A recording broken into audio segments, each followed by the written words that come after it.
to me, I wake up every day and I say, I find a balance of, I mean, it's part of what motivates me, but I wake up every day saying this could be my last day, and that's not, it's just, you have to have that type of perspective because it gives you gratitude. It also keeps you, hungry. And so it's just, you have to have a healthy balance of you want this for as long as you can. At the same time, you're very much replaceable because, that's just how it works. And, so every day I remind myself of my own mortality, and I think that's what kind of keeps me in a perspective and, and a gratitude of, the opportunity that you have.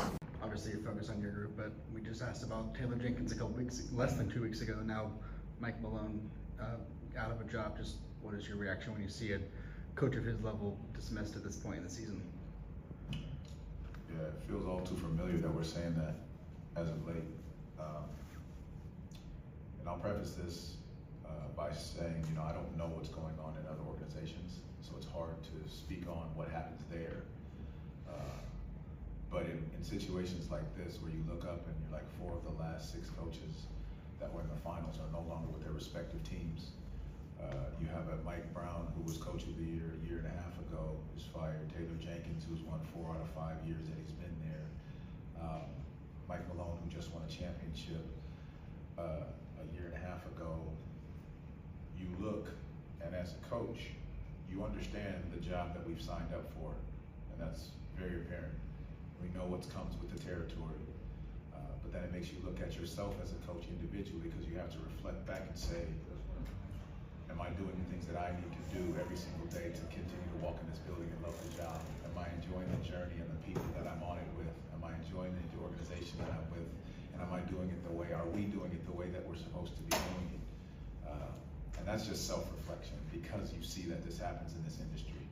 And so I think it's very important, us as coaches just have to continue to look and do it the way that we understand is right by us and the organization, and how we go about handling business and put these guys in the best position to be successful.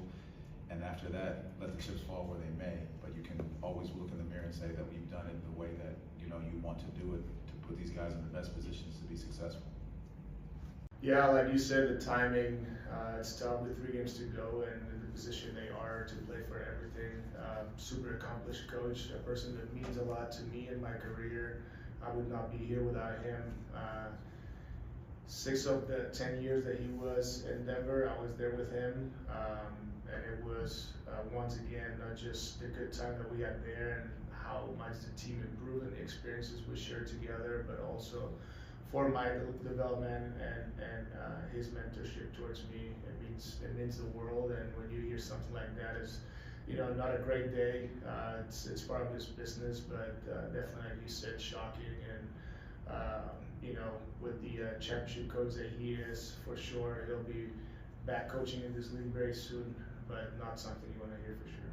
And to use your word, I think this league is tough.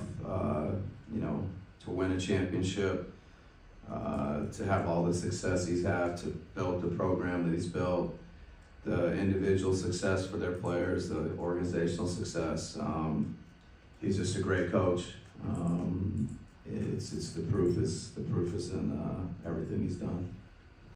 Well, I think first of all, both those guys, there's not 30 teams. There's a small number of teams in the league, and you always are aware and feel those things from a coaching perspective. Both of those guys I consider friends. Taylor actually, worked for me his first job as an assistant coach, which I'm surprised he continued to do it after that.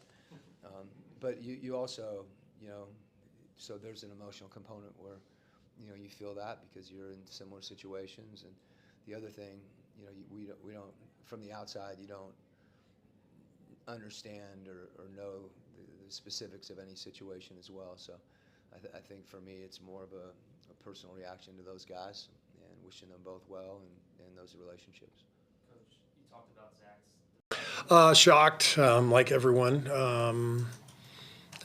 Mike has obviously been a great coach, championship coach, and fantastic record. And again, like with Taylor, you don't expect anything like this this late in the season. And then, as I said with Taylor, organizations have to do their own business, and we aren't privy to any of that. So I have no idea what was happening. So I can't really comment on anything other than, you know, wishing Mike well, because he's done an amazing job, and doesn't seem right, but this is the business we're in, and it's, you know, we're all going to suffer a similar fate at some point. That's kind of the way it is.